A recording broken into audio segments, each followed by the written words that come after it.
Hi everybody, just going to do a little bit on seating plans. Most of you guys will know what you're doing with this, but there are still some missing on the system, so I figured it might well be that it would be a good idea to give everybody an opportunity to refresh what they're meant to be doing. I've just gone into my Year 10 business group, and on the far right hand side over here, we've got this view stroke create seating plans. Now I can click on that and it'll allow me to view, or I can create.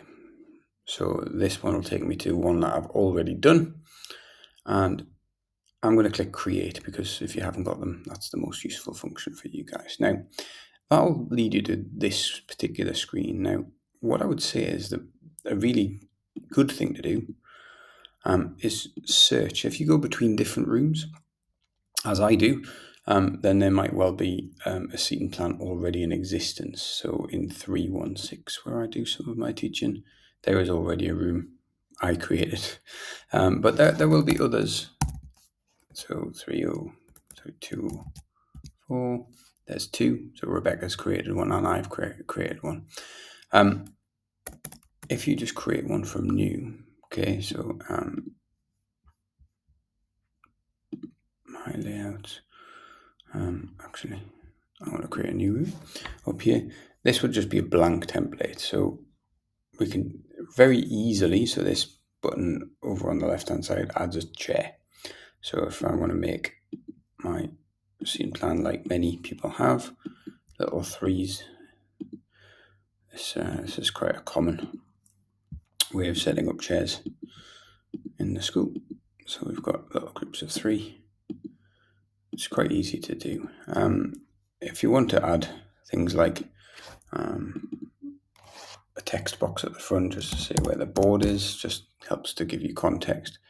And then over here, sometimes I'll put teacher desk, just so that we know contextually, if I'm looking at this seating plan, where everything is and where everyone's going to be.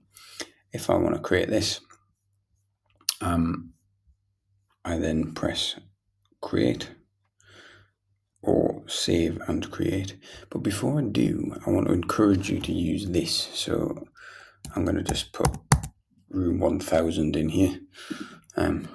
Whilst we know it doesn't exist, it just makes it easier to kind of find it later down the line. So I might name this business year 10 alternative seating. And I would put my real room number in here, and then I might save and create the seating plan. So when I do that, it then takes me to this screen. And then all I've got to do is drag and drop. Now this can be a little bit awkward, if I'm honest.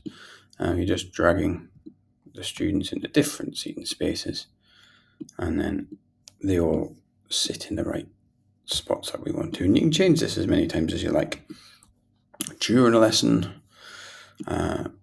during the term, whatever, whenever you like. So all of those students will fit into the classroom seating plan.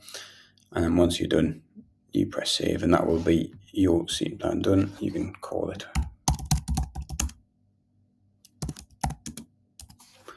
And then you can press save. I'm not going to do that because I don't really want to save this.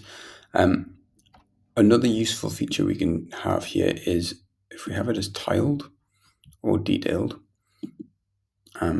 it also has these little tick boxes here. And when we've got information for those tick boxes, I can find out where my students of determination are in like a magenta color.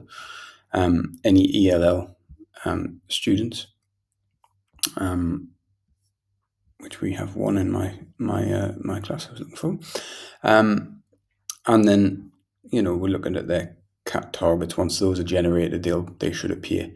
And then, once we've got some data in the system, then their current average and their attendance is on there already. Okay, so we can see that already.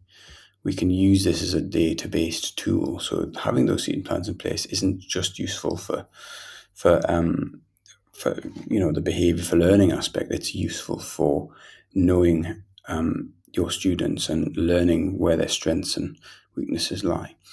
Hopefully that explains everything. Remember to press save. And that should be everything.